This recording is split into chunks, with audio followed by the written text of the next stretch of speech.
Recently, my friends and I took a trip to Peru to see the ancient ruins of the Incan Machu Picchu.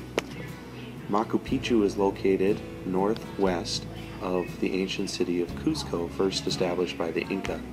When we arrived to Machu Picchu, my llama photobombed my first photograph.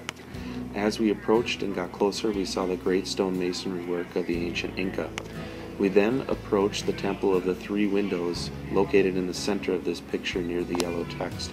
As we approached the Temple of the Three Great Windows, I saw what the explorer Hiram Bingham was talking about when he said, "Its three conspicuous large windows, obviously too large to serve any useful purpose, were the most beautifully made with the greatest care of peculiar significance. Nowhere else in Peru, so far as I know, is there a similar structure conspicuous for being a masonry wall with three windows."